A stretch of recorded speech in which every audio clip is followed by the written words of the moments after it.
6 டாக்டர்கள் 1008 கேள்விகள். ஒவ்வொரு நாளுமே ஆரோக்கியம் சார்ந்த பலவிதமான கேள்விகளை நீங்க வீட்ல இருந்தபடியே கேட்டு பயனடைஞ்சிட்டு இருக்கீங்க.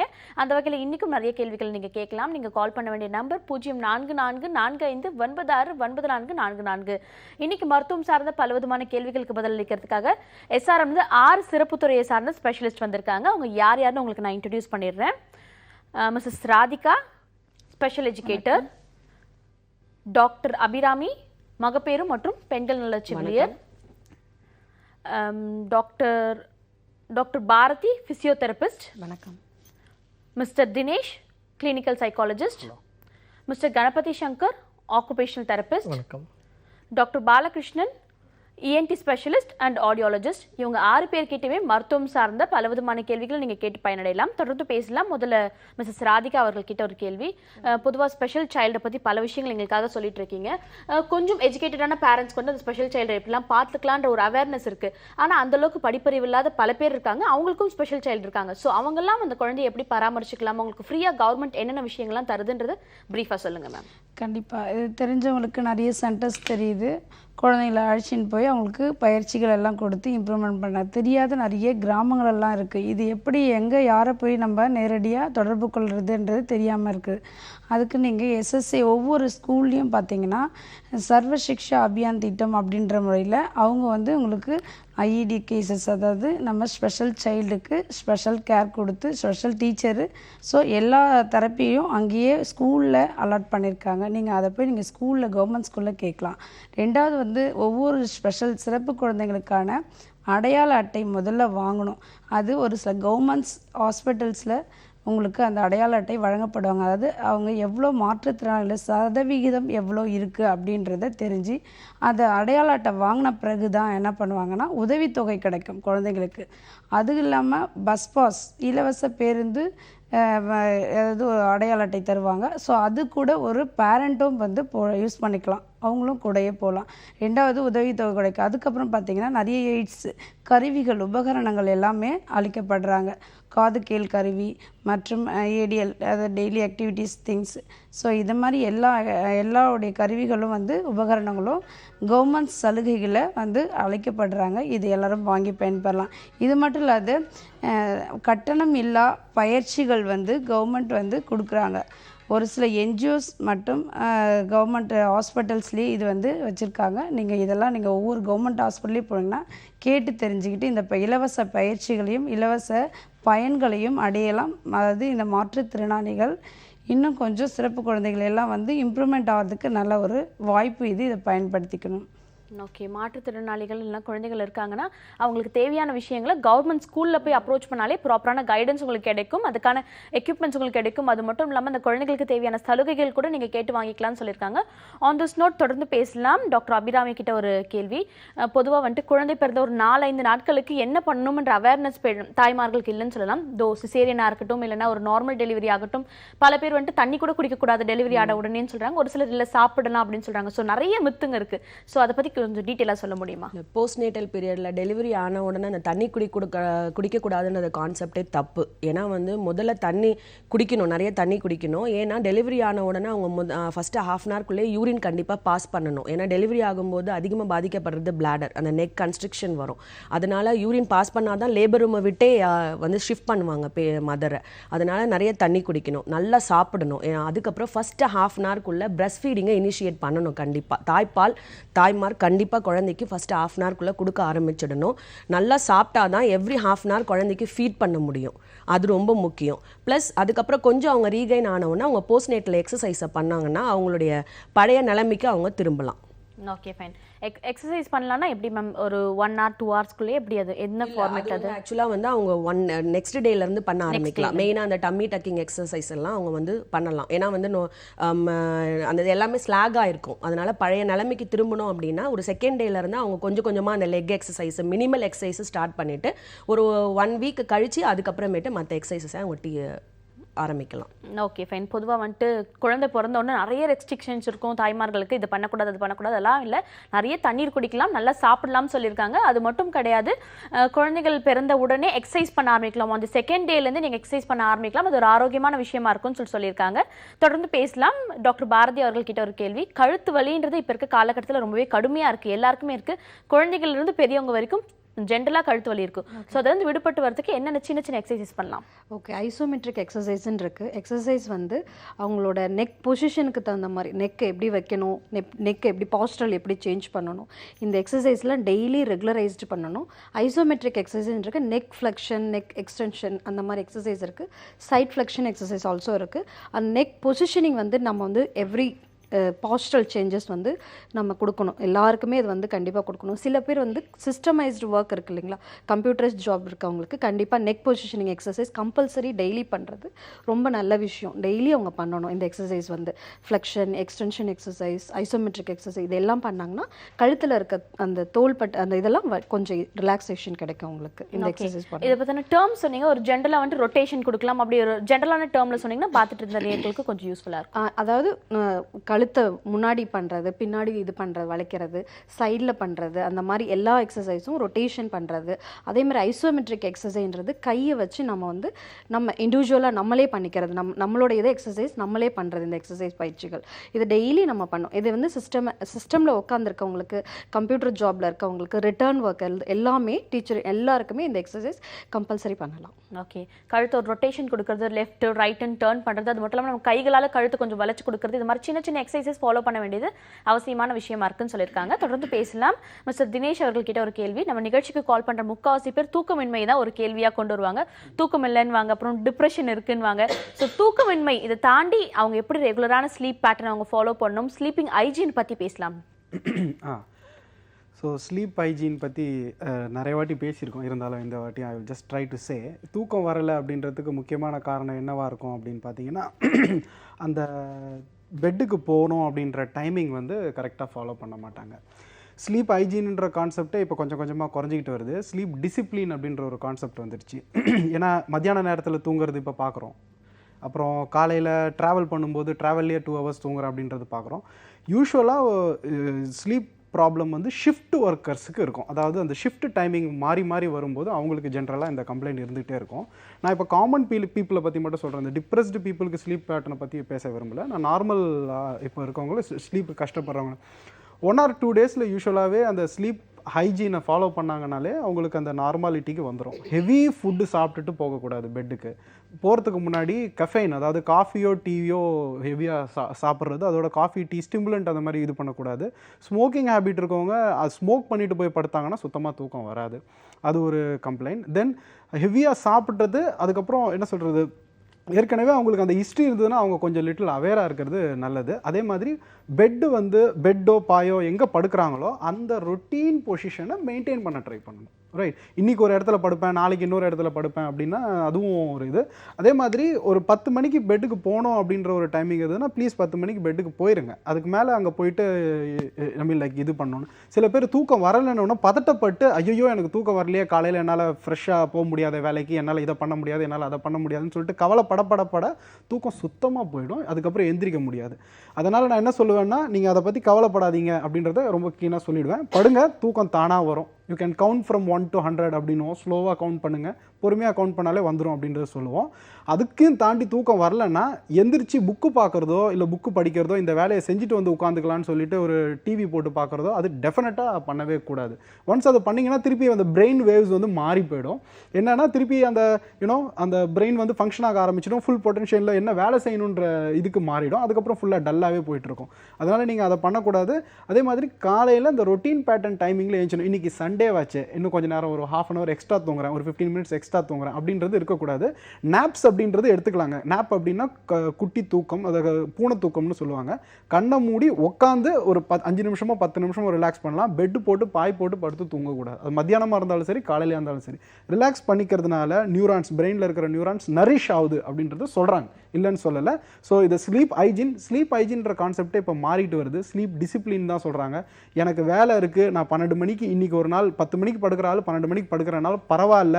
10 மணிக்கு படுத்தீங்கன்னா காலையில் 6 மணிக்கே ரெகுலராக 6 மணிக்கு எந்திரிக்கிறீங்கன்னா அந்த டைமே மெயின்டைன் பண்ணுங்க அப்படின்றத சொல்லிடுறோம். அதுக்கு பேர் ஸ்லீப் டிசிப்ளின்.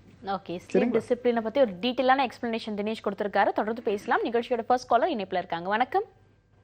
சோப்னா பேசுறேன் விருதாச்சலத்துல மேம். ஓகேம்மா, உங்களோட கேள்வி என்ன? குழந்தைகள் நல மருத்துவத்தை பேசணும் மேம். ஓகேம்மா, குழந்தைகள் நல்ல செவிலியர் இருக்காங்க டாக்டர் அபிராமி, தொடர்ந்து பேசலாம். சொல்லுங்கம்மா. என்னுடைய குழந்தைக்கு 9 மாசம் ஆகுது மேடம். சொல்லுங்க. வந்து 1 மாசமாவே எதுவுமே சாப்பிட மாட்டேங்கிறா, பால் எதுவுமே குடிக்க மாட்டேங்கிறாங்க. 9 மாசம் தான் ஆகுது. இப்போ நீங்க அந்த 6th மந்த்துக்கு அப்புறமேட்டு சாப்பாடு ஏதாவது சேர்த்துருக்கீங்களா? எக்ஸ்ட்ரா சாப்பாடு? பருப்பு சாதம் கொடுக்குறோம் மேடம் மதியம். சரி, வயிறு வலி அந்த மாதிரி ஏதாவது பிரச்சனை இருக்குங்களா? அது எதுவுமே இல்லை மேம் அவளுக்கு. நீங்க டாக்டர் கிட்ட கூட்டிட்டு போய் காட்டுங்க. இல்ல எதுவுமே சாப்பிட மாட்டேங்குதா, இல்ல கொஞ்சம் கொஞ்சமா சாப்பிடுதுங்களா குழந்தைங்க? எதுவுமே இப்போ 1 மாசமா சாப்பிடவே மாட்டேங்கிறா மேடம் சுத்தமா. இல்ல 1 மாசமா எதுவுமே சாப்பிடாம கண்டிப்பா குழந்தை இருக்காது, புரிஞ்சுதுங்களா? எதுவுமே சாப்பிடலன்னா சுத்தமா சாப்பிடலன்னு அர்த்தம். கண்டிப்பா பால் இல்ல மத்த ஜூஸ் அந்த மாதிரி ஏதாவது குடிக்குங்க குழந்தைங்க. தண்ணி மட்டும்தான் மேம் இது பண்றா, பாலை பார்த்துட்டே தள்ளி விட்டுறா பாட்டில் எல்லாமே. ஓ, பால் குடிக்க மாட்டேங்குது இல்லைங்களா? ஆமா மேம். தாய்ப்பால் கொடுக்குறீங்களா? இல்ல மேம், 3 மாசத்தோட ஸ்டாப் பண்ணிட்டோம் ஒர்க்கிங்கால. ஓ, தாய்ப்பால் நீங்க கொடுக்கறது இல்ல. அப்ப நீங்க அந்த புடி பால் தான் கொடுக்குறீங்க இல்லைங்களா? ஆமா மேடம். அது நல்லா வாஷ் பண்ணி நீங்க கொடுங்க, சரிங்களா? நீங்க வந்து இப்ப கண்டிப்பா டின்டு ஃபுட் தான் கொடுத்துருப்பீங்க. அது டாக்டரோட கன்சல்டேஷனோட கொடுங்க. என்ன பால் கொடுக்கணும் அப்படின்றது டாக்டரோட கன்சல்ட் பண்ணி கொடுங்க. வயிறு சம்பந்தப்பட்ட பிரச்சனை ஏதாவது இருந்தா கூட குழந்தை வந்து பால் சாப்பிடாது ஒழுங்கா. அதனால ஒரு குழந்தைகள் நல மருத்துவர்கிட்ட கூட்டிட்டு போய் காட்டிட்டு அதுக்கப்புறமேட்டு நீங்க இது பாத்துக்கோங்க. என்னன்னா வெஜிடபிள்ஸ் ஃப்ரூட்ஸ் எல்லாம் கொடுக்கலாம் மேடம்? எல்லாமே கொடுக்கலாம், நீங்க எல்லாமே கொடுக்கலாம் குழந்தைக்கு, சரிங்களா? நல்லா வேக வச்சு சுத்தமா கொடுக்கணும் குழந்தைக்கு, அதுதான் ரொம்ப முக்கியம். ஆனா வயிறு இப்ப பிரச்சனை இருந்ததுனால தான் குழந்தை சாப்பிடாது. நீங்க சொல்றதை பார்த்தா வயிறு ஏதோ பிரச்சனை இருக்க மாதிரி இருக்கு குழந்தைக்கு, அஜீரண கோளாறு அந்த மாதிரி இருந்தா கூட குழந்தை சாப்பிடாது. அதனால நீங்க முதல்ல குழந்தைகள் நல மருத்துவரை பார்த்து கன்சல்ட் பண்ணிட்டு அதுக்கப்புறமேட்டு நீங்க ஃபுட் ஸ்டார்ட் பண்ணுங்க.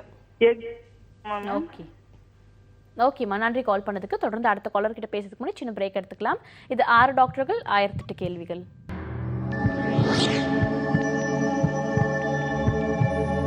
Welcome back to the show. 6 டாக்டர்கள் 1008 கேள்விகள். இன்னைக்கு நம்ம நிகழ்ச்சியில் ADHD சைல்டுக்காக ஸ்பெஷலாக இந்த ஷோ நடக்குதுன்னே சொல்லலாம். பிகாஸ் அந்த குழந்தைகள் நம்ம எப்படி இன்னும் மேம்படுத்துறது அப்படின்றதுக்காக சிறப்பு துறையை சார்ந்த ஸ்பெஷலிஸ்ட்லாம் வந்திருக்காங்க. ஸோ அது சார்ந்த கேள்விகளை நீங்கள் கேட்கலாம். நீங்கள் கால் பண்ண வேண்டிய நம்பர் 0444596444. தொடர்ந்து பேசலாம். நிகழ்ச்சியோட அடுத்த அழைப்பாளர் இணைப்பில் இருக்காங்க. வணக்கம். வணக்கம் மேடம். சொல்லுங்க சார், உங்க பேர் என்ன, எங்கேருந்து கால் பண்றீங்க? ஆவடியில இருந்து சிவகிருஷ்ணன் பேசுறேன். ஓகே சார், உங்களோட கேள்வி என்ன? என்னோட பேரனுக்கு 10 மாசம் ஆகுது. ஓகே. அவனுக்கு வந்து சாப்பாடு தோரம்பருப்பு எல்லாம் போட்டு வேக வச்சு கொடுக்குறோம். எந்த ஒரு டின்னு ஃபுட்டும் கொடுக்கறது இல்ல. ஓகே. அதுக்கு இப்போ நாங்க அவன் விருப்பமா சாப்பிடறதுக்கு, டேஸ்டாவும் நல்லாவும் சாப்பிடறதுக்கு வேற என்னென்ன கொடுக்கலாம், வேற என்ன ஆட் பண்ணலாம்? ஓகே சார், தொடர்ந்து பேசலாம். டாக்டர் அபிராமி இருக்காங்க, உங்க கேள்விக்கு பதிலளிப்பாங்க. 10 மாசம் தானே சொன்னீங்க சார்? ஆமா மேடம். அவன் என்ன விருப்பப்படுறானோ அதை நீங்க கொடுக்கலாம். டிண்டு ஃபுட்டு நீங்க கொடுக்கறது இல்லைன்னு சொல்றது ரொம்ப நல்ல விஷயம். நீங்க வீட்லயே என்ன எல்லா சாப்பாடுமே நீங்க ப்ரிப்பேர் பண்ணி கொடுங்க. பருப்பு சாதம், தயிர் சாதம், ரசம் அதுல என்னென்ன சேர்க்கலாம்? நீங்க கேரட் வேக வச்சு சேர்க்கலாம், உருளைக்கிழங்கு வேக வச்சு நல்லா மசிச்சு அதோட சேர்க்கலாம். நீங்க எல்லா காயுமே நீங்க வேக வச்சு சேர்க்கலாம். இப்ப சில காய்ங்க குழந்தைங்களுக்கு பிடிக்காது இல்லைங்களா? அதை நல்லா குட்டி குட்டியா கட் பண்ணி அதை வந்து சூப்பு மாதிரி ப்ரிப்பேர் பண்ணி அந்த சூப்பை கொடுக்கலாம். ஸோ அந்த நியூட்ரியன்ஸ் ஃபுல்லாவே அந்த குழந்தைக்கு போய் சேரும். அதனால எல்லா காயுமே நீங்க வேக வச்சு மசிச்சு அந்த சாப்பாட்டோட சேர்த்து கொடுக்க முடியும்னா நீங்க கொடுங்க. அப்படி இல்லைன்னா அதை வேக வச்சு அந்த தண்ணியை இருத்து அதை சூப்பா ப்ரிப்பேர் பண்ணி குழந்தைக்கு கொடுங்க. இந்த ஆப்பிள் சாப்பிடும் போது குழந்தை சாப்பிட மாட்டேறானே, புளிக்குதுன்றானே. ஆப்பிளா? சாப்பிட மாட்டேன்றான். ஆப்பிள் வந்து நீங்க வாங்கும் பொழுதே அதை கரெக்டாக நல்லா மாவு ஆப்பிளா பார்த்து வாங்கி கொடுத்தீங்கன்னா நீ வேக வைக்க கூட தேவையில்லை. அதை ஸ்பூன்லயே நீங்க எடுத்து குழந்தைக்கு கொடுக்கலாம். ஓ, டைரக்டாவே கொடுக்கலாம்? ஆமா, கொடுக்கலாம். இப்போ வந்து அதை நீங்க கட் பண்ணிட்டு நல்லா ஸ்பூன்ல வந்து ஸ்க்ரேப் பண்ணி கையில நல்லா மசிச்சு நீங்க கொடுக்கலாம். நீங்க ஆனா நல்லா சுத்தமா கொடுக்கணும், அதுதான் ரொம்ப முக்கியம். சரி சரி மேடம். வேற என்ன பழங்கள்ல என்ன கொடுக்கலாம்? பழம் வந்து குழந்தைக்கு என்ன விருப்பமோ எல்லாமே கொடுக்கலாம் சார். குழந்தைக்கு எது ஒத்துக்குதோ, அது என்ன சாப்பிட்டா அது உடம்புக்கு ஒத்துக்குதோ எல்லாமே நீங்க கொடுங்க. ஆப்பிள் கொடுக்கலாம், நீங்க சப்போட்டா நீங்க நல்லா கையில மசிச்சு கொடுக்கலாம். என்னென்ன சாப்பாடு வந்து குழந்தையால சாப்பிட முடியுமோ, ஃப்ரூட்ஸ் வந்து மசிச்சு நீங்க கொடுக்க முடியுமோ அதை கொடுங்க. ஆப்பிள், சப்போட்டா. இப்போ கிரேப்ஸ் எல்லாம் நீங்க கொடுக்க முடியாது, சரிங்களா? அதனால நீங்க ஆப்பிள், சப்போட்டா அந்த மாதிரி ஃப்ரூட்ஸை வந்து கையில மசிச்சு கொடுங்க. வாழைப்பழம் எல்லாமே கொடுக்கலாம். Okay, thank you so much for calling sir. குழந்தைக்கு ஈஸியாக டைஜஸ்ட் ஆகக்கூடிய ஃபுட் கொடுக்கலாம். அதே போல் ஃப்ரைடு ஃபுட்ஸ் கொடுக்காதீங்க, எல்லாமே பாயில்டு ஃபுட்டாக கொடுங்க, மசிச்சு கொடுங்க, அப்போ தான் சீக்கிரமாக ஜீரணமாகும். நன்றி. தொடர்ந்து அடுத்த காலர் கிட்ட பேசலாம். வணக்கம். ஹலோ, வணக்கம், சொல்லுங்கம்மா. உங்கள் பேர் என்ன, எங்கேருந்து கால் பண்ணுறீங்க? நான் தமிழ்ச்செல்வி பேசுகிறேன், தேனி. ஓகேம்மா, உங்களோட கேள்வி என்ன? இது எங்கள் பாப்பா வந்து 1 இயர் ஆகுது மேடம். ஓகே. அவங்க வந்து 7.5 மாதத்துக்குனால தான் நாங்கள் சாதமே ஊட்ட ஆரம்பித்தோம். ஆனால் இப்போ வந்து அந்த சாதம் 4 வாய் சாப்பிட்டு இருந்தவங்க கூட இப்போ அதை விரும்பவே மாட்டேங்கிறாங்க. ஓகே, சாப்பாடு ஒழுங்காக சாப்பிட மாட்டேன்றாங்க. சாப்பாடு சாப்பிட மாட்டேங்கிறாங்க, அது ஜூஸ் இது மாதிரி ஐட்டம் சாப்பிட்றாங்க, தாய்ப்பால் மட்டும்தான் குடிக்கிறாங்க, வேற எதுவுமே விரும்ப மாட்டேங்கிறாங்க. ஓகேம்மா, தொடர்ந்து பேசலாம். மிஸ்ஸஸ் ராதிகா இருக்காங்க, இந்த கேள்விக்கு அவங்க பதில் அளிப்பாங்க. பாப்பாவுக்கு 1.5 வயசு ஆகுதுங்களா? ஆமாங்க மேடம், 1 வருஷம் கரெக்ட், வருஷம் 10 நாள் ஆகுது மேடம். ஓகே. இல்லை, சாப்பாடு ஊட்டும் போது நீங்கள் எப்படி, எந்த மாதிரி சூழ்நிலையில் ஊட்டுறீங்க? அதாவது என்வாயர்மெண்ட் எப்படி இருக்கு அவங்களுக்கு? அது வந்து விளையாண்டுட்டு இருக்கிறப்ப அவ எப்படி விருப்பப்படுற குழந்தைங்களோட விளையாண்டு சாப்பிட்ற மாதிரி இருந்தா அப்படி ஊட்டுவாங்க. நீங்க வீட்டுக்குள்ளேயே சாப்பிட்ற அதாவது என்னென்னா, நம்ம எல்லாம் சொல்கிறோம் குழந்தைய வந்து ஓட வச்சுக்கிட்டு சாப்பாடு ஊட்டணும், அது விளையாடிக்கிட்டேன்னும் போது 2 டைம் ஓடுவாங்க, வாங்கிப்பாங்க, 3ஆவது டைம் வேண்டான்னுடுவாங்க. எப்போவுமே குழந்தைய நம்ம ஒரு இடத்துல உட்கார வச்சு அவங்கக்கிட்ட பேசிக்கிட்டே தான் ஊட்டணும் சாப்பாடு. அதுக்கடுத்து டிவியை வந்து பார்த்துக்கிட்டு, டிவி குழந்தை பார்க்கும்போது சாப்பாடு ஊட்டக்கூடாது. ஏன் அப்படின்னு சொன்னால், டிவியை பார்த்துக்கிட்டே அது என்ன சாப்பிடுன்னு தெரியாமல் சாப்பிடும், இன்ட்ரெஸ்ட் இல்லாத சாப்பாடு தான் ஊட்டுறாங்கன்னாவே தெரியாது. ஸோ குழந்தைக்கு முதல்ல கலர்ஃபுல்லாக வீட்டில் சமைச்ச வேக வச்சு மசித்த சாதங்களை ஊட்டணும். அவங்களுக்கு ப்ரிப்பராக எவ்வளோ நேரம் எவ்வளோ கலோரி ஒரு நாளைக்கு தேவைப்படுது, சமச்சீர் உணவுகளை நம்ம செலக்ட் பண்ணி வச்சுக்கிட்டு கொடுக்கணும். ஏன்னா இதை சொன்னாங்க அதை சொன்னாங்க எல்லாருன்றதை விட அந்தந்த நேரத்துக்கு என்னவோ அது கொடுக்கணும். ஒரு இடத்துல உட்காந்துட்டு அவங்கக்கிட்ட நீங்கள் பேசிக்கிட்டே சாப்பாடு இன்ட்ரெஸ்டிங், அதாவது சாப்பாடு மேலே ஒரு மோட்டிவேஷன் இருக்கணும். நம்ம இதை சாப்பிடலாம், இந்த காய் இப்படி இருக்குது, இந்த பழம் இப்படி இருக்குது அப்படின்னு சொல்லி இதெல்லாம் புரிய வச்சுக்கிட்டு கண்டிப்பாக புரியும். நம்ம நினைக்கிறோம் 1.5 வயசு குழந்தைக்கு புரியாதுன்னு. நம்ம 3 மாதத்துலேருந்தே நம்ம குழந்தை நம்ம பேசுகிறத நல்லாவே அப்சர்வ் பண்ணோம். நமக்கு நல்லாவே அவங்களுடைய முக பாவனையிலே வந்து நமக்கு வந்து ஆன்சர்ஸ் வந்து கொடுக்கும், வாயால் சொல்லலைனாலும். அதனால் நீங்கள் ஒரு இடத்துல உட்கார வச்சு குழந்தைக்கு ஒரு பொம்மையோ இல்லை மற்ற ஒரு பொருட்களோ அவங்களுக்கு ஊட்டுறேன் அப்படின்னு சொல்லி ஒரு ரோல் மாடலாக காட்டி நீங்கள் சாப்பாடு ஊட்டினா கண்டிப்பாக சாப்பிடும் குழந்தை. நீங்கள் ஓடிட்டு வெளியிலையோ இல்லை டிவி பார்த்துட்டோ இது மாதிரிலாம் குழந்தைக்கு சாப்பாடு ஊட்டக்கூடாது. ஓகே, குழந்தைக்கு சாப்பாடு ஊட்டும் போது ரொம்ப கவனமாக இருக்கணும், டிவி பார்க்கக்கூடாது அப்படின்னு சொல்லியிருக்காங்க. பல தாய்மார்கள் வந்துட்டு டிவி ஒரு பக்கம் ஓடிட்டு இருக்கும், குழந்தை பார்த்துட்டே இருக்கும்போது குழந்தை சாப்பிடுதா இல்லையான்னு கூட தெரியாமல் வாயில் திணிப்பாங்க, அப்படி இருக்கக்கூடாது அப்படின்னு சொல்லியிருக்காங்க. தொடர்ந்து பேசலாம். நிகழ்ச்சியோட அடுத்த அழைப்பாளரும் இணைப்பில் இருக்காங்க. வணக்கம். ஹலோ. ஓகே, தொடர்ந்து அடுத்த காலர் கிட்ட பேசலாம். வணக்கம். ஹலோ. ஓகே, இன்னைக்கு நம்ம நிகழ்ச்சியில் மருத்துவம் சார்ந்த பல விதமான கேள்விகள் நீங்கள் கேட்டுட்ருக்கீங்க. தொடர்ந்து பேசலாம். டாக்டர் கணபதி சங்கர் அவர்கள்கிட்ட ஒரு கேள்வி. ஹேண்ட் ரைட்டிங் ப்ராக்டிஸ் பற்றி நீங்கள் ஆல்ரெடி நம்ம ஷோவில் சொல்லியிருக்கீங்க. அதை தாண்டி ADHD சைல்டுக்கு ஆக்குபேஷன் தெரபிஸ்ட் என்னென்ன விஷயங்கள்லாம் செய்கிறாங்க? ஸோ மெயினாக ADHDங்கிறது இப்போ நார்மலாக நிறைய ஸ்கூல்ஸில் ஒரு பெரிய பிரச்சனையாக இருக்குது. ஸோ ஸ்கூலில் வந்து குழந்தை ஒரு இடத்துல உட்காரல, கவனிக்கலை, ஓடிட்டுருக்கிறாரு, அதனால் வேறு ஸ்கூல் சேஞ்ச் பண்ணுங்கள் அப்படின்னு ஒரு பிரச்சனை ஆகிட்டுருக்கு. ஸோ இதில் வந்து மெயின் தேவை என்னென்னா, குழந்தை ஏன் ஒரு இடத்துல உட்காரல ஓடிட்டே இருக்கிறாங்கன்னா, அவர் வந்து நிறைய சென்சரி இன்புட்டை ஆக்டிவாக என்வாரன்மெண்ட்லேருந்து சீக்கிங் பண்ணுறதுனால தான் அவர் ஒரு இடத்துல அவரால் உட்கார முடியல. உட்கார்ந்த இடத்துலையே மூவிங்லேயே தான் இருப்பார். ஒன்று சேரில் உட்காந்தா கூட முன்னாடி பின்னாடி ஆடிட்டு இருப்பார். ஸோ அவர் ஃபிசிக்கலாக ஒரு இடத்துல உட்காந்துருப்பார், ஆனால் மனசு எல்லாமே அங்கே இருக்காது. ஸோ வெளியில் வேடிக்கை பார்த்துட்டு இருப்பார். ஸோ இவங்களுக்கு வந்து ஃபஸ்ட்டு வந்து சென்சரி ப்ராசஸிங்கில் என்ன ப்ராப்ளம் இருக்குது, விஷுவல் இன்புட்டை சீக்கிங் பண்ணுவாங்க. நீங்கள் டிவியில் அவருக்கு இது பிடிச்ச கேம்ஸு இல்லை கார்ட்டூன் இதெல்லாம் போடும்போது அதில் அவருடைய ஃபோக்கஸ் 1 hour கூட அசையாமல் உட்காந்து கவனிச்சிட்டு இருப்பார். ஸோ அது வந்து செலக்டிவ் அட்டென்ஷன். ஸோ அதே மாதிரி அவருக்கு சீக்கிங் இருக்கான்னு சொல்லி நம்ம பார்க்கணும். ரெண்டாவது அவர் நிறைய மூவ்மெண்ட் ஆக்டிவிட்டீஸ் எப்படி அவர் சீக்கிங் பண்ணுறாரு இதெல்லாம் பார்த்துட்டு, ஸோ அவருடைய பிஹேவியர் எப்பப்போல்லாம் அந்த பிஹேவியர் இருக்குது ஹைப்பர் ஆக்டிவிட்டி, அதை வந்து ஒரு ABC அனலிசின்னு சொல்லுவாங்க.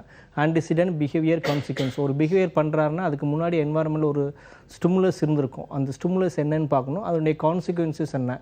ஒரு பொருள் வேணும்னு சொல்லி ஒரு குழந்தை அடம் பிடிக்கிறாங்கன்னா அதுக்கப்புறம் வந்து நம்ம அந்த பொருளை வாங்கி கொடுத்துட்டோன்னா குழந்தைக்கு நமக்கு எப்பப்போ தேவையோ நம்ம அழுதானா வாங்கி கொடுப்பாங்க, இல்லை பொருளை தூக்கி போட்டான்னு வாங்கி கொடுப்பாங்கன்னு ஒரு சைக்கிள் வந்து மைண்டில் செட் ஆயிரும். ஸோ அது வந்து ஒரு சைக்கிள் ப்ராசஸ் மாதிரி பிஹேவியர் ரிப்பீட் ஆகும். ஸோ இதனால் குழந்தைக்கு வந்து சென்சரி ப்ராசஸிங்கில் யூஸ்வலாக ப்ராப்ளம் இருக்கும். மேபி சீக்கிங்காக இருக்கலாம், இல்லை சென்சரி ஓவர் ரெஸ்பான்சிட்டியாக இருக்கலாம். சீக்கிங்னா தானே தேடிக்கிறது, சில குழந்தைகள் அவாய்ட் பண்ணுவாங்க இன்புட்டை. ஸோ எதுவாக இருந்தாலுமே அதனால் குழந்தைக்கு வந்து பிஹேவியரில் சேஞ்சஸ் இருக்கும். பிஹேவியரில் சேஞ்சஸ் தான் ஹைப்பர் ஆக்டிவாக இருக்கலாம், அடமன்சி அதிகமாக இருக்கலாம், அட்டென்ஷன் சீக்கிங் பிஹேவியர். நம்ம அட்டென்ஷன் சீக்கிங் பண்ணுறதுக்கு பொருளை தூக்கி போடுறது, மற்ற குழந்தைகளை டிஸ்டர்ப் பண்ணுறது, அடிக்கிறது, அதே மாதிரிலாம் பிஹேவியர் எக்ஸ்பெக்ட் பண்ணும். இது வந்து சைல்டு டு சைல்டு வேரி ஆகும். இதனால் குழந்தையுடைய லேர்னிங் அகடமிக்ஸ் வரும்போது writing, reading, so mathematic, calculation எல்லாமே ப்ராப்ளம் இருக்கும். ஸோ அதனால் அவருக்கு வந்து சில டாக்டர்ஸ் என்ன சொல்லியிருப்பாங்க அப்படின்னா, ஆக்குபேஷனல் தெரப்பி தேவையில்லை, நீங்கள் பேரண்ட்ஸ் உங்கள் கன்சர்ன் மட்டுமே போகுதுன்னு சொல்லி இப்போ நிறைய இது பண்ணிகிட்டு இருக்காங்க. ஆனால் மெயினாக வந்து ரிசர்ச்சில் என்ன எவிடன்ஸ் கண்டுபிடிச்சிருக்காங்கன்னா, இந்த பிஹேவியருக்கு மெயின் காரணம் ப்ராசஸிங்கில் ப்ராப்ளம் இருக்கிறதுனால. ஸோ ஃபஸ்ட்டு குழந்தைக்கு ஐக்யூ டெஸ்ட் பண்ணணும். சில குழந்தைகள் ஐக்யூ ரேஞ்சு அபோவ் 120 அதே மாதிரி இருக்கிறதுக்கும் வாய்ப்புகள் இருக்குது. ஸோ ஐக்யூ நல்லா இருந்துச்சுன்னா தெரப்பி தேவையில்லை அப்படிங்கிற மாதிரி ஒரு சிலரோட இது இருக்குது. ஆனால் ரிசர்ச்சில் என்ன ப்ரூஃப் பண்ணியிருக்காங்கன்னா, ஐக்யூக்கும் தெரப்பி வேண்டாங்கிறதுக்கும் சம்மந்தம் கிடையாது. ஆக்குபேஷனல் தெரப்பியில் அந்த சென்சரி ப்ராசஸிங் ஸ்கில் இம்ப்ரூவ் ஆகும்போது டெஃபினட்டாக பிஹேவியரில் சேஞ்சஸ் இருக்கும். So sensory integration therapy along with behaviour therapy கொடுக்கும்போது எஃபெக்ட் இருக்கும்னு சொல்லி ஐடென்டிஃபை பண்ணியிருக்காங்க. ஓகே சார், தொடர்ந்து பேசலாம் இதை பற்றி. அதுக்கு முன்னாடி நிகழ்ச்சியோட அடுத்த அழைப்பாளர் இணைப்பில் இருக்காங்க. வணக்கம். வணக்கம் மேடம். சொல்லுங்கம்மா, உங்கள் பேர் என்ன, எங்கேருந்து கால் பண்ணுறீங்க? என் பேர் சத்யா மேடம். நான் சென்னை பேசுறேன். ஓகே சத்யா, உங்களோட கேள்வி. மேடம் இன்னும் பேச்சே வரல மேடம். அம்மா, உங்களோட வாய்ஸ் இந்த அளவுக்கு கிளியரா இல்லை, 1 செகண்ட் சொல்ல முடியுமா? நான் சென்னை இருந்து பேசுறேன் மேடம். சத்யா மேடம் என் பேரு. ஓகே. குழந்தை 1 வயசு ஆகுது, சரியா இன்னும் பேச்சே வரல மேடம். ஓகேம்மா, தொடர்ந்து பேசலாம். டாக்டர் பாலகிருஷ்ணன் இருக்காரு, உங்க கேள்விக்கு பதிலளிப்பாரு. சரிங்க மேடம். குழந்தை பேசுவது அப்படிங்கிறதுமா, சில குழந்தைகளுக்கு சீக்கிரம் பேசுவாங்க, சில குழந்தைகளுக்கு லேட்டாக பேசுவாங்க. அப்புறம் பேசுகிறதுல வந்து ஒரு வார்த்தை பேசுவது, சரியான ஆளை பார்த்து, இப்போ அம்மாவை பார்த்து அம்மான்னு கூப்பிடுறது, இந்த மாதிரி இல்லாமல் குறைபாடுகள் வரலாம். பல சமயங்களில் வந்து பெற்றோர்கள், தாத்தா பாட்டிகள் இவங்கெல்லாம் சேர்ந்து, நீ அப்படி தான் பேசுனா உன் புள்ள கொஞ்சம் லேட்டாக தான் பேசும், இதெல்லாம் தவறு. ஒரு குழந்தை பேசலை அப்படின்னா காதில் விழறத குழந்தை திருப்பி சொல்லுமா, அதுதான் பேச்சுங்கிறது. இதில் வந்து நாம் கவனிக்கணும். முதல்ல காதில் நாம் எதாவது விழற மாதிரி நாம் பேசுகிறோமான்னு பார்க்கணும். நீங்கள் நல்ல ஸ்டிமுலேஷன் பேஷண்ட்டை குழந்தைய உட்கார வச்சு, இது வந்து இது யானை, இது பூனை அப்படின்னு படத்தை காட்டி பேசுகிறது, இது அப்பா, இது பாப்பா, உன் பேர் என்ன அப்படின்லாம் சொல்லி நம்ம சொல்லி கொடுக்கணும். இது பண்ணுறீங்களான்னு பாருங்கள்.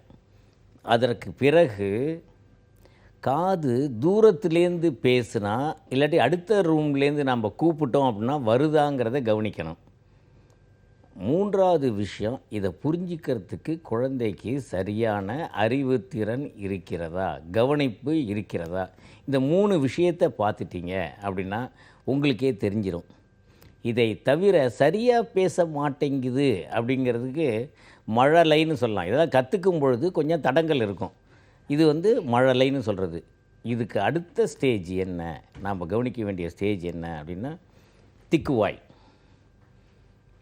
ஸ்டட்டரிங்னு சொல்லுவோம், ஸ்டாமரிங்னு சொல்லுவோம். தடங்கள், பேச்சில் தடங்கள் இருக்கிறது. இதை மட்டும் நீங்கள் கவனிக்கணுமா. இது வந்து உங்களால் கவனிக்க முடியாவிட்டால் அருகில் உள்ள குழந்தை நல மருத்துவரையோ அல்லது பேச்சியல் நிபுணர்கள் இருக்காங்க. இப்போ எங்கள் மாதிரி ஆடியாலஜிஸ்ட்டு, பேச்சியல் நிபுணர்கள் இருக்காங்க. அதை தவிர ஒரு இஎன்டி ஸ்பெஷலிஸ்ட்டை போனாலும் அவங்க வந்து கவனிச்சிடுவாங்க. இஎன்டி ஸ்பெஷலிஸ்ட்டில் குழந்தைகளுக்கான இஎன்டி ஸ்பெஷலிஸ்ட்னு கொஞ்சம் பேர் திறமையை வளர்த்துட்ருக்காங்க. இப்போ நான்லாம் அந்த மாதிரி. அதே மாதிரியே குழந்தை வளர்ச்சி பார்க்குறதுக்கு டெவலப்மெண்டல் பீடியாட்ரிஷியன்ஸ் இருக்காங்க. இவங்க வந்து இதுலேயே ட்ரெயின் ஆகிருக்கிறதுனால டக்குன்னு நீங்கள் பாதி விஷயங்கள் உங்களுக்கு சொல்ல தெரியாது, தெளிவாக சொல்ல தெரியாது, அதை அவங்க கண்டுபிடிச்சிடுவாங்க. இந்த மாதிரி பாருங்கள். இதை பார்த்துக்கிட்டு அதுக்கப்புறம் குழந்தைய குறை சொல்ல ஆரம்பிங்க. முதல்ல உங்களுடைய பேச்சு குழந்தையோட வச்சு பேசிகிட்டு இருக்கீங்களாங்கிறத நல்லா கவனித்து பார்த்து ஆரம்பிங்க. இன்றைக்கே ஆரம்பிங்க. இதுதான் முக்கியமாக பார்க்கணும். 3 விஷயம் சொல்லியிருக்கேன் உங்களுக்கு. ஓகேம்மா, நன்றி கால் பண்ணதுக்கு. தொடர்ந்து அடுத்த காலர் கிட்ட பேசலாம். வணக்கம். ஹலோ, வணக்கம் மேம். சொல்லுங்கம்மா, உங்க பேர் என்ன, எங்கேருந்து கால் பண்றீங்க? என்னோட பேர் லக்ஷ்மி. நாங்கள் வேலூர்லேருந்து கால் பண்ணுறோம். ஓகே லக்ஷ்மி, உங்களோட கேள்வி என்ன? என்னோட குழந்தைக்கு வந்து பெண் குழந்தை, அவளுக்கு 2.5 years ஆகுது. ஆனால் வெயிட் பார்த்தீங்கன்னா 10 kgs தான் இருக்குது. ஓகே. ஃபுட் பார்த்தீங்கன்னா காலையில் ஒரு இட்லி தான், அது கூட வேண்டி வேண்டி ஏமாத்தி இல்லை டிவி காட்டி ரிக்வெஸ்ட் பண்ணி தான் கொடுக்குறோம். ஓகேம்மா, தொடர்ந்து பேசலாம். எது கொடுத்தாலும் ஏதாச்சும் அவளை ரிக்வெஸ்ட் பண்ணி இல்லை ஃபோன் காட்டி இல்லை டிவி பார்த்து அந்த மாதிரி சாப்பிட்றா, இல்லைன்னா வேண்டவே வேண்டாம் அப்படின்றா. அப்படி அவளுக்கு பசிக்கும் போது அழுகுற, சாக்லேட் வேணும் அது வேணும்னு கேட்குறாளே தவிர இட்லி வேணும் அந்த மாதிரி கேட்க மாட்டேன்றா. கொடுத்தாலும் விருப்பப்பட்டு சாப்பிட மாட்டேங்கிறான். ஓகேம்மா, தொடர்ந்து பேசலாம். ஓகே, மிஸ்ஸஸ் ராதிகா இருக்காங்க, உங்க கேள்விக்கு பதிலளிப்பாங்க. 10 இயர்ஸ் சொல்லியிருக்கீங்களா நீங்கள்? 10 வயசு பாப்பாவுக்கு? இல்லை 2.5 வயசு ஆகுது, 10 கிலோ இருக்கா. 10 கிலோ இருக்கா? சாரி, 2.5 வயசு குழந்தைக்கு நம்ம முன்னாடி சொன்ன மாதிரி தான், அதாவது ஒரு சாப்பாட்டு மேலே ஒரு ஈடுபாடை குழந்தைக்கு வளர்க்க கற்றுக்கணும் இப்போ இருந்தே. அதாவது என்ன சாப்பிட போகிறோம், அதுக்கு முன்னாடி ரோல் மாடலாக நம்ம சாப்பிட்டு பார்க்கணும். முதல்ல டேஸ்ட். நிறைய பேர் என்ன பண்ணணும், சத்தான உணவுகள் அப்படின்னு சொல்லிட்டு நிறைய ஸ்பைசியாக அது இது எல்லாம் போட்டு ஒரு குழந்தை வாயிலே வைக்க முடியாது. முதல்ல நம்ம சாப்பிட்டு பார்க்கணும், நமக்கு டேஸ்ட் ஓகேவா, உப்பு அளவு கரெக்டாக இருக்கா, அதனுடைய மசாலாக்கெல்லாம் நிறைய சேர்ப்போம். ஸோ இதெல்லாம் அளவாக இருக்கா, குழந்தை ஏற்றுக்கிற தன்மை இருக்கா அப்படின்றத டேஸ்ட் பண்ணி நம்ம பார்த்துட்டு குழந்தைக்கு ஊட்டணும். 2வது 2.5 வயசு குழந்தைன்றதுனால நீங்கள் நிறைய ஸ்டோரி டெல்லிங், ஸோ மற்றவருடைய ஷேரிங் எல்லாரையும் உட்கார வச்சு, அதாவது அவங்க ஏஜ் உள்ள குரூப் உள்ள பிள்ளைங்களை உட்கார வச்சு சாப்பிடும்போது கண்டிப்பாக சாப்பிடும். அந்த மாதிரி குழந்தைங்க இல்லாத பட்சத்தில் ஸோ நம்ம பெற்றோர்களே அவங்களுக்கும் சாப்பாடு 2.5 வயசு குழந்தை எடுத்து தானாகவே சாப்பிடலாம். அப்போது அவங்களுக்கு சாப்பாடு வைக்கும்போது நம்மளும் சாப்பாடு வச்சுட்டு ஸோ நம்ம அதுக்குள்ளேயே ஒரு காம்படிஷன், யார் ஃபஸ்ட்டு சாப்பிட்றாங்க, யார் முன்னாடி முடிக்கிறாங்க. ஸோ சிலரை ப்ரைஸ் பண்ணுற மாதிரி வேர்ட்ஸுங்கெல்லாம் வார்த்தைகள்லாம் அவங்களுக்கு மோட்டிவேஷன் கொடுத்து நீங்கள் சாப்பாடு கொடுக்கலாம். 2வது சாப்பிடவே மாட்டேன்றாங்க, இல்லை வயிற்றில் ஏதாவது பிரச்சனை இருக்கா, இல்லை குழந்தை நல டாக்டர்கிட்ட போய் கேட்கலாமா, கேட்டுட்டு நீங்கள் அவங்கக்கிட்ட ஒரு ஒப்பீனியன் கேட்கலாம். அதாவது சத்தான உணவுகள், இட்லினா இட்லியை தவிர வேறு எது கொடுக்க முடியும், டெய்லியும் ஒரு உணவுகளை நீங்கள் சேர்க்கலாம். அவங்களுடைய அளவு முறைகளை கவனிக்கும். ஒரே இட்லியாக வைக்கும்போது குழந்தை சாப்பிடாது, பெருசாக வைக்கும்போது. ஸோ நீங்கள் அதில் டெக்னிக் இருக்குது, மினி இட்லி இருக்குது, மினி தோசை இருக்குது.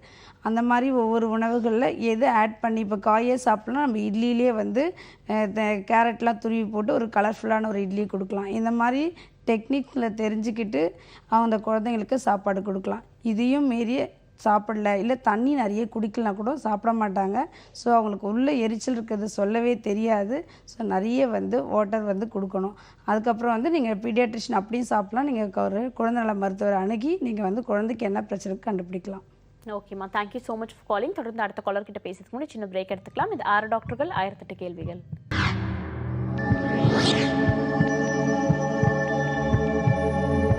Welcome back to the show 6 டாக்டர்கள் 1008 கேள்விகள். இந்த நம்ம நிகழ்ச்சியில் இன்னைக்கு ஃபுல்லாக ADHD சைல்டுக்காகவே ஸ்பெஷலான ஷோ போகுதுன்னு சொல்லலாம். பிகாஸ் அதை சார்ந்த கேள்விகள் இருந்துச்சுன்னா நீங்கள் தாராளமாக கால் பண்ணி கேட்கலாம். தொடர்ந்து பேசலாம். டாக்டர் பாலகிருஷ்ணன் அவர்கள்கிட்ட ஒரு கேள்வி.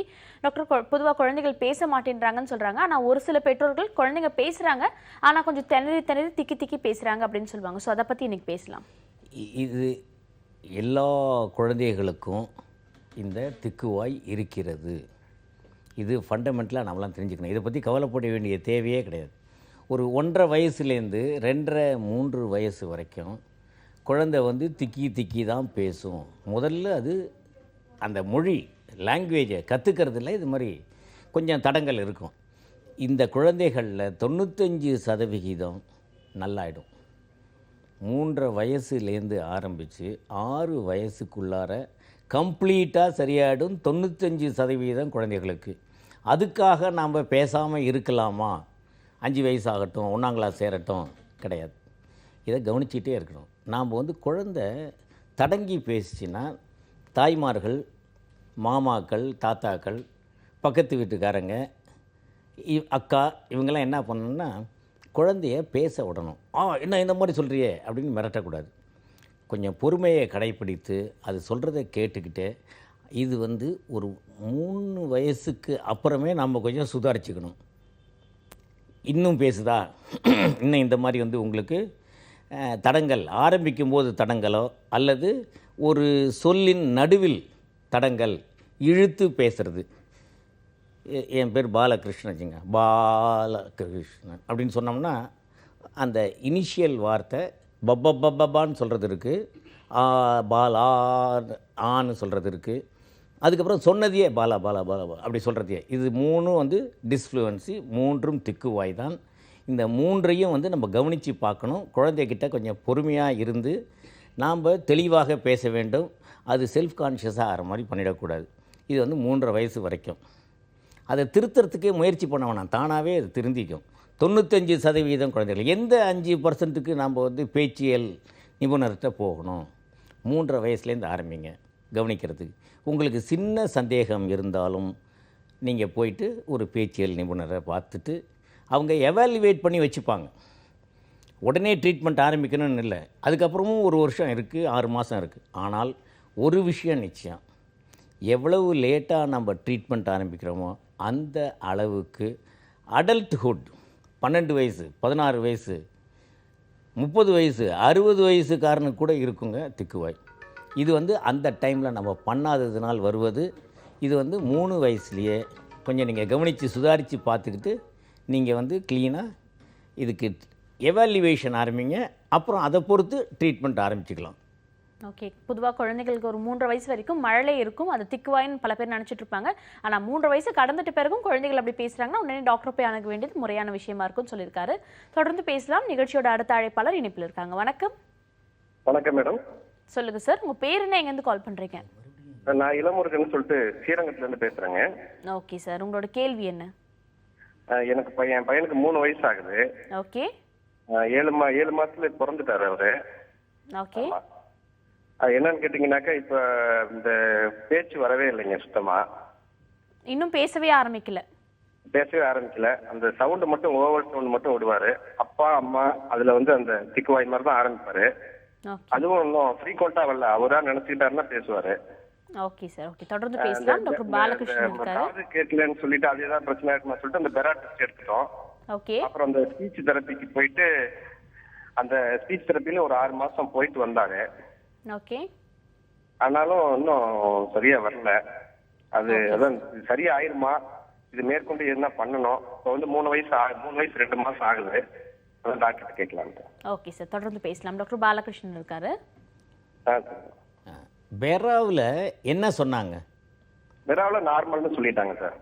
காது நல்லா இருக்குது. இப்போ 3 வயதில் பெரா இந்த மாதிரி ஹை டெக்னாலஜி எல்லாம் விட்டுட்டு ஒரு சாதாரண விளையாட்டு மூலமாக காது கேட்குதான்னு டெஸ்ட் பண்ணுவாங்க. இதுக்கு வந்து பிஹேவியரல் ஆடியோமெட்ரி அல்லது ப்ளே ஆடியோமெட்ரின்னு பேர். இதை பண்ண சொல்லுங்கள். இது பண்ணுவாங்க. எல்லா ஸ்பீச் தெரப்பிஸ்ட்டு எல்லா ஆடியாலஜிஸ்ட்டும் பண்ணுறதுக்கு ரொம்ப ஈஸி. இது அவங்க பண்ணுவாங்க. பிஹேவியரல் ஆப்சர்வேஷன் ஆடியோமெட்ரி இதை பண்ணுவாங்க. இதை பண்ணிவிட்டு காது கேட்குதா இல்லாட்டி கொஞ்சம் குறைவாக கேட்குதா அதையும் பார்க்கணும். குறைவாக கேட்டாலும் நீங்கள் சொல்கிறது இருக்கலாம். அப்படி குறைவாக கேட்டதுன்னா உடனடியாக நீங்கள் வந்து ஒரு சிம்பிளாக ரொம்ப அதிகமான வேலை கிடையாது, ஒரு ஹீரிங் எய்டை மாட்டணும். 3 மாதம் பார்க்கணும் ஹீரிங் எய்ட். இது வந்து காது கேட்கலேன்னு தெரிஞ்ச குழந்தைகளுக்கு, கன்ஃபார்ம் பண்ண குழந்தைகளுக்கு மட்டும்தான் இந்த வேலையை பண்ணணும். அப்படி காது கேட்குறதுங்கிறது சத்தம் கேட்கணும், சத்தத்தை புரிஞ்சிக்கணும், சத்தத்தை புரிஞ்சிக்கிட்டு அதுக்கப்புறம் திரும்பி பேசணும். அதில் தான் பேச்சு குறைவு உள்ளது. அந்த சத்தத்தை கேட்டு புரிஞ்சிக்கிறதுக்கு இன்டெலிஜென்ஸ் இருக்கிறதா, அறிவுத்திறன் குறைவாக இருக்கிறதா அல்லது கவனிப்பு குறைவாக இருக்கிறதா என்பதை நீங்கள் அவசியம் கவனிக்க வேண்டும். 3.5 வயசு வரைக்கும் நீங்கள் வந்து வெயிட் பண்ணிடக்கூடாது. இப்போவும் ஒன்றும் பரவாயில்ல, இப்போவும் பிரெயினுக்கு வந்து கற்றுக்கும் பிளாஸ்டிசிட்டின்னு சொல்கிறது அந்த நிலைப்பாடு இன்னும் இருக்கும். இன்னொரு 6 மாதத்துக்கு அது இன்னும் போகாது, இருக்கும். அதுக்குள்ளார நான் சொன்ன பிஹேவியரல் ஆப்சர்வேஷன் ஆடியோமெட்ரி, அதற்கு பிறகு கவனிப்பு குறைவு இருக்கிறதா, அறிவுத்திறன் குறைச்சா இருக்குதா, ஐக்யூ டெஸ்ட் பண்ணணுமா, இதை பண்ணுங்கள். உங்கள் குழந்தைய வந்து இது 3 இருந்தால் கூட நல்ல நார்மல் குழந்தையாக நீங்கள் வளர்க்க முடியும். ஒரு 2 வருஷத்துலேயே நார்மல் ஸ்கூலுக்கு போய் நார்மல் குழந்தையாக நல்லபடியாக பேசுகிறதுக்கு இப்போ எல்லாம் டெக்னாலஜி இருக்குது. நல்லபடியாக பண்ணுங்கள். ஓகே சார், தொடர்ந்து பேசலாம். மிஸ்டர் தினேஷ் இருக்காரு, கிளினிக்கல் சைக்காலஜிஸ்ட். அவரும் உங்கள் கேள்விக்கு பதிலளிப்பார். இப்போது இந்த குழந்தைக்கு என்ன கேட்குறாங்க அப்படின்னா, சார் ரொம்ப டீட்டெயிலாக ஒரு அனாலிசிஸ் கொடுத்துருந்தாரு. கடைசியாக வந்து ஐக்யூ டெஸ்ட் அப்படின்னு ஒன்று சொல்லியிருந்தாங்க. இந்த குழந்தைங்களுக்கு என்ன பண்ணுவோம் அப்படின்னா, 2 வயசுலேருந்தே ஒரு டெஸ்ட் ஒன்று பண்ணலாம். அதில் என்ன இருக்கும் அப்படின்னு பார்த்தீங்கன்னா, ஒரு டெவலப்மெண்டல் அசஸ்மெண்ட்டுன்னு சொல்லுவாங்க. 1 வருஷம் 9 மாதத்துலேருந்து அந்த டெஸ்ட்டு பண்ணலாம். இதில் வந்து ஒரு சர்டன் நார்ம்ஸ் ஏற்கனவே ரெடி பண்ணி வச்சுருப்பாங்க. அதாவது இந்தியன் குழந்தைங்களுக்கு அப்படின்னு சொல்லி, அதாவது இந்தந்த வயசில் இந்தந்த குழந்தைங்க இதெல்லாம் பண்ணியிருக்கணும் அப்படின்னு சொல்லி. ஃபார் எக்ஸாம்பிள் 1.5 வயசில் 2 வார்த்தை பேசியிருக்கணும். அதாவது வார்த்தை பேசலைன்னா பரவாயில்ல, அப்பா அம்மா சட்டை போட்டு கிளம்புறாங்க, செருப்பு போடுறாங்கன்னா மார்க்கெட்டுக்கு போகிறாங்க அப்படின்றத அதை அனலைஸ் பண்ண தெரிஞ்சிருக்கணும். ஒரு ஐஸ் வண்டி போகுது அப்படின்னா அந்த பெல் அடிக்கும் போது அந்த குழந்தைங்க ஓடி போய் அதை பார்க்க ஆரம்பிக்கும் 1.5 வயசில். அதுக்கப்புறம் 2-3 வார்த்தைகளை சென்டென்ஸாக கோர்த்து பேச ஆரம்பிக்கும். இந்த மாதிரி விஷயங்களை நோட் பண்ண ஆரம்பிக்கலாம். இதுக்குன்னு ஒரு வரைமுறை வகுத்த ஒரு ஸ்கேல் ஒன்று இருக்கும். அதை வந்து டெவலப்மெண்டல் அசஸ்மெண்ட்டுன்னு சொல்லுவாங்க. சார் சொன்ன மாதிரி பிளாஸ்டிசிட்டி நடந்துகிட்டு இருக்கும். 5 வயசு வரைக்கும் நம்மளால் ஸ்டாண்டர்டாக ஒரு அனலைசிஸ் கொடுக்க முடியாது. ஸோ அதுக்கு முன்னாடி நீங்கள் என்ன பண்ணணும்னா இந்த டெவலப்மெண்டல் அசஸ்மெண்ட்டை சைட் பை சைடு வச்சு பார்க்க ஆரம்பிக்கணும். எதில் குறை இருக்குன்றத உங்களோட தெரபிஸ்ட் கிட்ட, ஆக்குபேஷனல் தெரபிஸ்ட் கிட்டையும் உங்களோட ஸ்பீச் தெரபிஸ்ட் கிட்டையும் சொன்னீங்கன்னா அதில் அவங்க உட்காந்து வேலை செய்வாங்க. இது வந்து 90 to 110 இருந்தால் நார்மல் ஐக்யூ மாதிரியே தான். அதுக்கு கீழே போச்சுன்னா மைல்டு, மாட்ரேட்டு, சிவியர் அப்படின்னு சொல்லுவாங்க. 30, 50, 70 இதுக்கு கீழே போச்சுன்னா இந்த நம்பரு அது எவ்வளோ இருக்குன்றதை பார்த்து வச்சுக்கிறது ரொம்ப ரொம்ப நல்லது. அப்போ தான் உங்களோட தெரபிஸ்ட் கிட்ட அந்த அனலைசிஸ்க்கு கரெக்டாக ஒரு தீர்வு கிடைக்கும். ஓகே சார், நன்றி கால் பண்ணதுக்கு. உங்களுக்கு 2 டாக்டர்ஸுமே ஒரு நல்லதொரு தீர்வு சொல்லியிருப்பாங்க. தொடர்ந்து பேசலாம். நிகழ்ச்சியோட அடுத்த அழைப்பாளரும் இணைப்பில் இருக்காங்க. வணக்கம். ஓகே, நம்ம நிகழ்ச்சியில் இன்றைக்கி மருத்துவம் சார்ந்த பல விதமான கேள்விகளை நீங்கள் கேட்டு பயனடைஞ்சிட்டு இருக்கீங்க. தொடர்ந்து பேசலாம். மிஸ்டர் தினேஷ் அவர்கள்கிட்ட ஒரு கேள்வி. பல பேருக்கு படபடப்புன்றது இருக்குது, ஆனால் படபடப்பு இருக்கிறது பல பேர் வெளியில் சொல்கிறதுக்கே தயங்குறாங்க. ஸோ அதை பற்றி ஒரு டீட்டெயிலான விஷயம் ஷேர் பண்ண முடியுமா? கண்டிப்பாக. இன்றைக்கி இருக்கிற பரபரப்பு வாழ்க்கையில் எல்லாருக்குமே படபடப்புன்னு ஒன்று வந்துருச்சு. அப்படி வரலன்னா அவங்க வர வச்சிடுறாங்க எல்லாரும் சேர்ந்து. ஏன் இப்படி ஒரு டென்ஷனே இல்லாமல் இருக்கிற, இன்றைக்கி இருக்கிற இந்த இவ்வளோ வேலை இருக்குது அவ்வளோ வேலை இருக்குது அப்படின்னு சொல்லுவாங்க. எவ்வளோ தான் இருந்தாலும் பர்சனாலிட்டி பேட்டர்ன் ஒன்று இருக்குது. அதாவது நான் எப்படி அதை ஃபீல் பண்ணுறேன் அப்படின்றது ஒன்று இருக்குது. இந்த படபடப்பு வியாதியை பற்றி நான் பேசுகிறேன். அதாவது எனக்கு அந்த வியாதி இருக்குதான்னு சொல்லி பாதி பேருக்கு மேலே டவுட் இருக்குது. வரும்போது அது வியாதினே சில பேருக்கு ஐடென்டிஃபை பண்ண தெரியாது. அது என்னமோ ஆகுது என்னால் ரிலாக்ஸே பண்ண முடியல அப்படின்வாங்க. படபடப்பு அப்படின்னா நம்மளோட வாழ்க்கைக்கு ரொம்ப ரொம்ப அவசியமான ஒரு விஷயம். ஆனால் அது எவ்வளோ நேரம் இருக்குது அப்படின்றதான் ரொம்ப ரொம்ப யோசிக்க வேண்டிய விஷயம். ஃபார் எக்ஸாம்பிள், 1 மணி நேரம் எனக்கு பதட்டம் இருக்குது, பதட்டம் இருந்தால் தான் எக்ஸாமுக்கு முன்னாடி நாள் பதட்டம் இருந்தால் தான் என்னால் எக்ஸாமுக்கு படிப்பேன். இல்லைனா கண்டிப்பாக படிக்க மாட்டேன். எக்ஸாமுக்கு முன்னாடி நாள் எனக்கு பதட்டம் இருந்தால் தான் புக் எடுத்து பார்ப்பேன். ஆஹா நான் ஃபெயில் ஆகிடணும், ஐயோ எனக்கு கஷ்டமாக இருக்குமே, என்னால் மார்க் வாங்க முடியாதே அப்படின்னு நினச்சாதான். ஆனால் எக்ஸாமுக்கு முன்னாடி நாள் இருக்கிறதுக்கும் எக்ஸாமுக்கு எக்ஸாம் முன்னாடி வருஷம் பூரா இருக்கிறதுக்கும் நிறைய வித்தியாசங்கள் இருக்குது. இதை வந்து குழந்தைங்கள்லேருந்து அடல்ட் வரைக்கும் எல்லாருக்குமே இருக்கும் இந்த சிம்டம்ஸு. ஆனால் அது கண்ட்ரோலுக்கு வருதா அப்படின்றத முதல்ல முக்கியமாக பார்க்கணும். அதாவது ஒரு கல்யாணம், ஒரு காது குத்து, ஏதோ ஒரு ஃபங்க்ஷன் நடக்குது அப்படின்னா அதுக்கு முன்னாடி நாள் கொஞ்சம் படபடப்பு இருக்க தான் செய்யும். அது இல்லைனா தான் நீங்கள் யோசிக்கணும். பட் அதே படபடப்பு கல்யாணம் முடிஞ்சதுக்கப்புறமாவோ அந்த காது குத்து ஃபங்க்ஷன் முடிஞ்சதுக்கப்புறமாவோ இருந்ததுன்னா நீங்கள் கண்டிப்பாக அது சீரியஸாக பார்க்க வேண்டிய விஷயம். அதோட சிம்டம்ஸ் என்ன இருக்கும் அப்படின்னு பார்த்தீங்கன்னா, தலைவலி லேசாக இருக்குன்னு சொல்லுவாங்க, தலை லேசாக இருக்கிற மாதிரி ஃபீல் ஆகும் அப்படின்னு சொல்லுவாங்க, நெஞ்சு படபடன்னு துடிச்சுக்குன்னுவாங்க. நெக்ஸ்ட்டு வந்து வயிற்றில் பட்டாம்பூச்சி பறக்கிற மாதிரி இருக்குன்னுவாங்க. சில பேர் urgency to go to urine, எனக்கு அர்ஜென்ட்டாக யூரின் வர மாதிரி இருக்குது, எனக்கு மோஷன் பாஸ் பண்ணும் போல் இருக்குது அப்படின்னு சொல்லுவாங்க. கை கால் உதிர ஆரம்பிக்கும். அதுக்கப்புறம் உள்ளங்கால் அடிக்கடி வேர்க்க ஆரம்பித்தோம், உடனே ட்ரை ஆகி போயிடும். இதுதான் வந்து பேசிக்கலாக சிம்டம்ஸ். இது நமக்கே நடக்கும். யாரோ ஒருத்தவங்க ரோட்டில் ஒரு ஆக்சிடெண்ட்டை பார்த்துட்டாலோ இல்லை நம்ம யார் மேலே ஏற்றிட்டாலோ. ஆனால் இது என்னவா இருக்கும்னு பார்த்தீங்கன்னா ஒரு நாட்பட அவங்களுக்கு இருந்துக்கிட்டே இருக்கும். சார், இப்போ பேசிக்காக சிம்டம்ஸ் பற்றி சொல்லியிருக்கீங்க. இதை தொடர்ந்து பேசலாம். அதுக்கு மட்டும் சின்ன பிரேக் எடுத்துக்கலாம். இது 6 டாக்டர்கள் 1008 கேள்விகள்.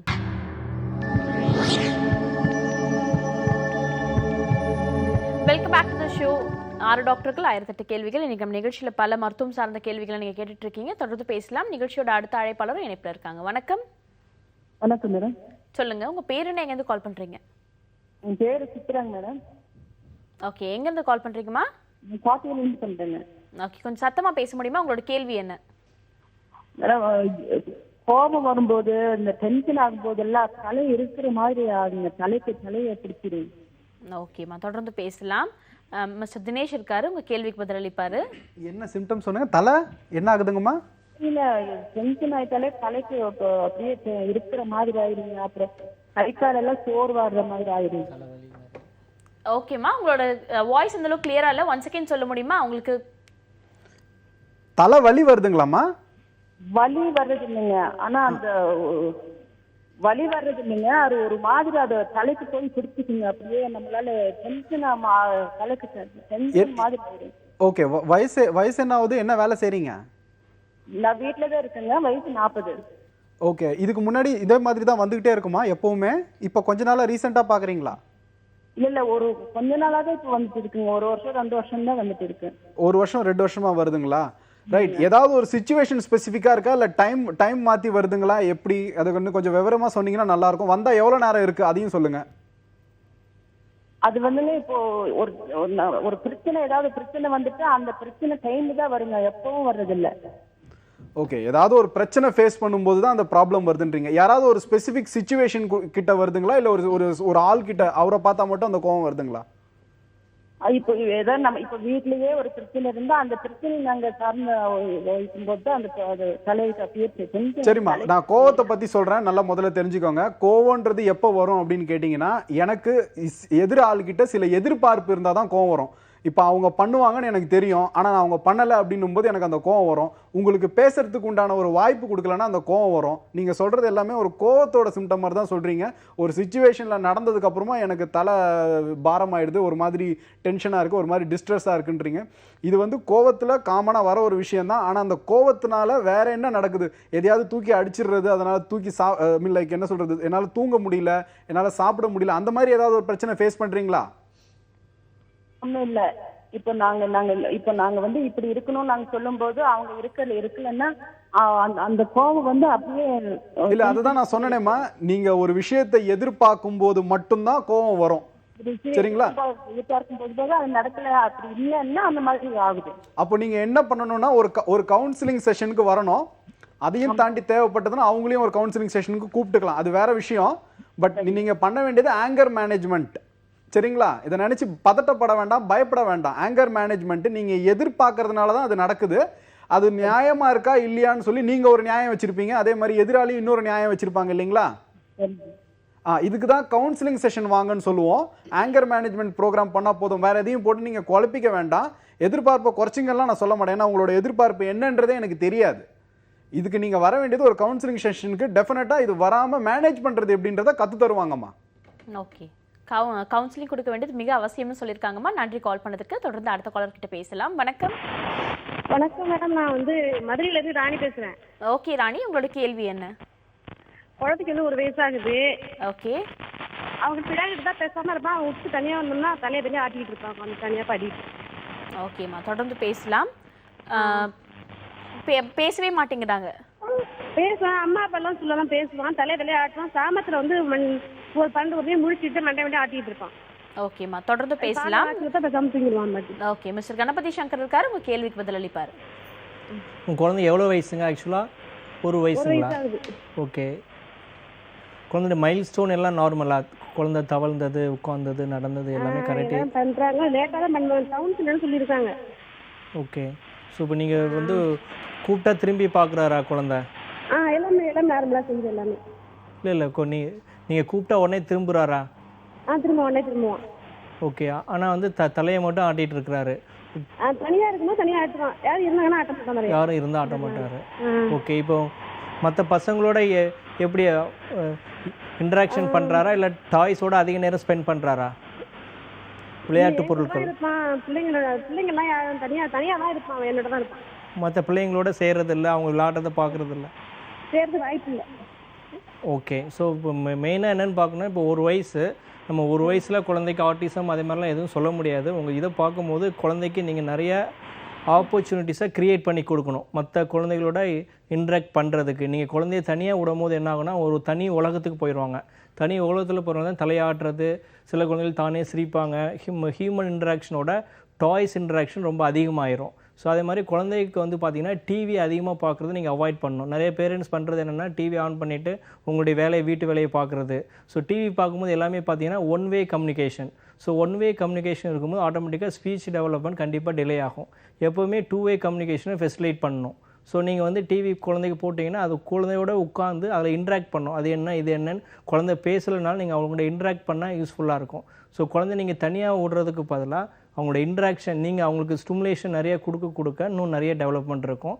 நீங்கள் மற்ற குழந்தைகளோட இன்ட்ராக்ட் பண்ணுறதுக்கு ஆப்பர்ச்சுனிட்டிஸ் க்ரியேட் பண்ணுங்கள். மற்ற குழந்தைகள் கூட குழந்தை இன்ட்ராக்ட் பண்ணலை, தனியாகவே தான் உட்காந்துருக்காங்கனாலும் நீங்கள் அதை வந்து ஃபெசிலிட்டேட் பண்ணணும். ஸோ இதே ப்ராப்ளம் ஒரு 6 மாதம் அப்படியே பெர்சிஸ்ட் ஆகி இருந்துச்சு அப்படின்னா நீங்கள் ஒரு ஆக்குபேஷனல் தெரபிஸ்ட்டை போய் கன்சல்ட் பண்ணலாம். அது மாதிரி ஸ்பீச் தெரபிஸ்ட்டை போய் பார்க்குறது நல்லது. ஃபஸ்ட்டு நீங்கள் பேரண்ட்ஸுங்கிற முறையில் நிறைய என்வாயர்மெண்ட்டில் ஆப்பர்ச்சுனிட்டிஸ் க்ரியேட் பண்ணி நிறைய குழந்தைகளுக்கு வந்து ப்ளே த்ரூ ப்ளே மூலமாக நிறைய ஸ்டிமுலேஷன் கொடுக்கறது ஃபஸ்ட் ரொம்ப முக்கியம். ஓகேம்மா, குழந்தைகளை மேக்ஸிமம் தனிமையில விடாதீங்க. குழந்தைங்க கூட ஏதாவது இன்ட்ராக்ஷன் இருந்துட்டே இருக்கிறது நல்ல விஷயம். குழந்தைங்களை அடுத்த குழந்தைங்களோட விளையாட வைக்கிறது ஒரு ஆரோக்கியமான விஷயமா இருக்கும்னு சொல்லி டாக்டர் சொல்லியிருக்காங்க. தொடர்ந்து பேசலாம் நிகழ்ச்சியோட அடுத்த அழைப்பாளர் கிட்ட. வணக்கம். ஹலோ ஹலோ வணக்கம் மேடம். சொல்லுங்க, உங்க பேர் என்ன, எங்கேருந்து கால் பண்றீங்க? நாங்க ஆர்காட்ல இருந்து கால் பண்றோம். என் பேர் கௌசல்யா பேசுறேன். ஓகேம்மா, உங்களோட கேள்வி என்ன? பாப்பா பிறந்து 13 நாள் தான் ஆச்சு. ரொம்ப டிஸ்டன்டியா இருக்கு. ஓகே, பாப்பாக்கு டிசென்ட்ரியா இருக்கு. ஓகேம்மா, தொடர்ந்து பேசலாம். டாக்டர் அபிராமி இருக்காங்க, உங்க கேள்விக்கு பதிலளிப்பாங்க. 13 நாள் தான் ஆச்சுங்களா? ஆமாங்க, 13 நாள் தான் ஆச்சு. டிசென்ட்ரினா நீங்க எப்படி சொல்றீங்க? பேதி ஆகுதா இல்ல அதோட சேர்த்து வேற ஏதாவது ரத்தம் அந்த மாதிரி வருதா? அந்த மாதிரி இல்ல, ரொம்ப தண்ணியா வருது. ஒரு சில டைம்ல நார்மலாவும் வருது. ஓ, அப்ப தண்ணியா பாப்பா பாத்ரூம் போகுது. தாய்ப்பால் தானே குடுக்குறீங்க, வேற ஏதாவது குடுக்குறீங்களா? இல்ல தாய்ப்பால் தான் குடுக்குறோம், வேற எதுவும் குடுக்கல. சரி, தாய்ப்பால் மட்டும்தான் குடுக்கணும். அதே மாதிரி தண்ணி கூட நீங்க குடுக்க கூடாது குழந்தைக்கு, புரிஞ்சுதுங்களா? தண்ணி கொடுக்க கூடாது, புட்டிப்பால் எதுவும் கொடுக்க கூடாது, தாய்ப்பால் மட்டுமே கொடுங்க. வயிறு பிரச்சனையா கூட இருக்கலாம். அதனால நீங்க குழந்தைகள் நல மருத்துவர்கிட்ட நீங்க பாப்பாவை கூட்டிட்டு போங்க. ஏன்னா நிறைய தடவை இந்த மாதிரி வயிற்றுப்போக்கு வந்துச்சுன்னா குழந்தையோட வெயிட் ரொம்ப லூஸ் ஆயிடும், குழந்தைக்கு அது பிரச்சனையை கொடுக்கும். அதனால முதல்ல நீங்க டாக்டர் கிட்ட கூட்டிட்டு போய் காட்டுங்க குழந்தைய. ஓகேம்மா, நன்றி கால் பண்ணதுக்கு. தேங்க்யூம்மா. தொடர்ந்து பேசலாம். மிஸ்டர் தினேஷ் அவர்கள் கிட்ட கேள்வி, அந்த படப்பிடிப்பு வியாதியை பத்தி பேசிட்டு இருந்தோம். ஸோ அதற்கான சிம்டம்ஸ் பத்தி சொன்னீங்க, தொடர்ந்து பேசலாம். அந்த சிம்டம்ஸ் என்னென்ன சொன்னேன்னா, தலை லேசாக இருக்கும், நெஞ்சு படபடன்னு அடிச்சிக்கும், வயிற்றுல பட்டாம்பூச்சி பறக்கிற மாதிரி இருக்கும், உள்ளங்கால் வேர்த்துரும். அதுக்கப்புறம் என்னென்னா, எனக்கு ஏதோ ஆயிடுமோன்ற ஒரு பயம் வந்துகிட்டே இருக்கும், உடம்புல அடிக்கடி வலி ஒரு காரணமாக இருக்குன்னு சொல்லுவாங்க. அதுக்கப்புறம் இந்த பியூப்பிள் வந்து டைலேட் ஆகிடும் கண்ணில். அதாவது சண்டை நடக்கும்போது நம்மளுக்கு வேறு அந்த படபடப்பு அந்த சுச்சுவேஷன் வந்ததுக்கப்புறம் எனக்கு வேறு எதுவுமே தெரியலப்பா, அந்த கையும் ஓடலை காலும் ஓடலைன்னு சொல்லுவாங்க. இதெல்லாம் வந்து காமன் சிம்டம்ஸ் இன் ஆங்ஸைட்டி. ஸோ இப்போ இதை வந்து எதனால் நடக்குது அப்படின்னு கேட்டிங்கன்னா, பிரெயினில் வந்து அலார்ம் அப்படின்னு சொல்லுவாங்க. ஒரு எமர்ஜென்சி சுச்சுவேஷனை நம்ம அதை பார்க்கும்போது நமக்கு திடீர்னு ஒரு படபடப்பு வந்துடும். அது வந்து முழுக்க நான் முதல்ல சொன்னது என்னென்னா பர்சனாலிட்டி பேஸ் பண்ணுது. ஃபார் எக்ஸாம்பிள், ஒரு பாம்பை பார்க்குறேன், பாம்பை பார்த்தோன்னே எனக்கு என்ன தோணுது அப்படின்னு கேட்டிங்கன்னா, ஐயோ இந்த பாம்பை என்னை கடிச்சிடுமோன்ற பயம். ஆனால் இதே வேற ஒரு குரூப் ஆஃப் பீப்புள் இருக்காங்க, அந்த பாம்பை பார்த்தோன்னே அதை பிடிச்சி கொண்டு போய் வெட்டி சாப்பிட்றவங்களும் இருக்கிறாங்க, அதை கொண்டு போய் பாக்ஸில் வைக்கிறவங்களும் இருக்கிறாங்க. ஸோ அவங்களுக்கு அந்த பதப்படப்பு வர்றதில்லை. அப்படின்னா என்ன அர்த்தம் அப்படின்னு கேட்டிங்கன்னா, நான் என்னோட பாஸ்ட் எக்ஸ்பீரியன்ஸில் என்ன கற்றுக்கிட்டனோ அதுதான் இங்கே ரிஃப்ளெக்ட் ஆகும். இதை வந்து நாங்கள் என்னென்னு சொல்லுவோம்னு கேட்டிங்கன்னா ஸ்கீமா அப்படின்னு சொல்லுவோம். அதே பாம்பு தான் இன்னொருத்தர் வராரு, அது தைரியமாக பிடிக்கிறாரு, கேட்டால் ட்ரைனிங்னு சொல்கிறாங்க. அது ட்ரைனிங் கிடையாது. அது இல்லை, ட்ரைனிங்னு சொன்னாலும் பார்ட் ஆஃப் அவரோட பிரெயின் ஃபங்க்ஷன் தான். அவர் என்ன இருக்குது, அந்த ஸ்கீமா அவரோட பிரெயினில் ஆழமாக பதிஞ்சிருக்கு. அது நம்மளுக்கு அந்த ஸ்கீமா பதியலை. அதே மாதிரி நம்ம என்ன பண்ணுறோம், ஆஃபீஸில் நம்மளோட பாஸை பார்த்தோன்னா பதட்டம் அடைகிறோம், எக்ஸாமில் பர்ஃபார்ம் பண்ணல அப்படின்னோன்னா ஃபெயில் ஆகிடுவோன்ற பதட்டம் அடைகிறோம். இது எல்லாமே நம்மளோட ப்ரீவியஸ் லேர்னிங் தான், ப்ரீவியஸ் பார்ட் ஆஃப் லேர்னிங் தான். இதனால் நாங்கள் என்ன சொல்லுவோம்னா, அதை அன்லேர்ன் பண்ண வைக்க முடியும். ஏற்கனவே கற்றுக்கிட்ட விஷயத்த, அவங்கள பார்த்தா பயப்படணும்னு கற்றுக்கிட்ட விஷயத்தில் பயம் இல்லாமலும் பண்ண முடியும். இதுக்கு இமீடியட் ரெமிடி அப்படின்னு சொன்னால் டயஃப்ராமேட்டிக் ப்ரீத்திங்னு சொல்லுவாங்க. ஆழ்ந்து மூச்சு விடுறது. இந்த 2 கையை இப்படி சேர்த்து வச்சுக்கிட்டு வயிற்று மேலே வச்சுக்கணும். கையை வந்து வயிற்றை அழுத்தக்கூடாது, கையை மேலே வச்சுக்கிறது எதுக்குன்னா வயிறு உள்ளே போயிட்டு வெளில வரதை மட்டும் ஃபீல் பண்ணணும். மூச்சை ஆழமாக இழுத்து 1 செகண்ட் உள்ளே வச்சு திருப்பி பொறுமையாக வெளியில் விடணும். இதையே வந்து 10லேருந்து 15 தடவை ரிப்பீட் பண்ணலாம். கண்ணை மூடிக்கணும். அதுக்கப்புறம் முகத்தோட இந்த நாஸ்ட்ரில்ஸில் வந்து அந்த காற்றை வந்து ஃபீல் பண்ணணும். இந்த பதட்டத்தை இமீடியட்டாக இது குறைக்கும். இதுக்கு பேர் டயஃப்ராமேட்டிக் ப்ரீத்திங்னு சொல்லுவாங்க. இதுக்கப்புறம் ரிலாக்ஸேஷன் எக்ஸசைசஸ்ன்னு ஒன்று இருக்குது, பெட்டில் படுக்க வச்சு பண்ணுறது. அது பண்ணாலும் இமீடியட்டாக இதுலேருந்து ஒரு ரிலீஃப் கிடைக்கும். ரைட். இது வந்து எக்ஸாம் போகிற குழந்தைங்கள்லேருந்து ஆஃபீஸ் போகிற பர்ஃபார்மன்ஸ் பண்ண வேண்டிய ஒரு ஒரு ஒரு ஒரு ஒரு அடல்ட்டு கூட இது வந்து யூஸ்ஃபுல்லாக இருக்கும். ஓகே, படபடப்பு பல பேருக்கு இருக்கும், அதுலேருந்து எப்படி விடுபட்டு வரதுன்றதுக்கு ஒரு ஜென்ரலான ஒரு எக்ஸசைஸ் சொல்லியிருக்காரு, அதை நீங்கள் ஃபாலோ பண்ணலாம். தொடர்ந்து பேசலாம். நிகழ்ச்சியோட அடுத்த அழைப்பாளரும் இணைப்பில் இருக்காங்க. வணக்கம், குட் மார்னிங். இணைப்பில் தான் இருக்கீங்க, தொடர்ந்து பேசலாம். இது 6 டாக்டர்கள் 1008 கேள்விகள். ஹலோ வணக்கம். வணக்கம், சொல்லுங்க, உங்க பேர் என்ன, எங்கேருந்து கால் பண்றீங்க? ஹலோ குட் மார்னிங்மா, தொடர்ந்து பேசலாம். இணைப்பில் தான் இருக்கீங்க.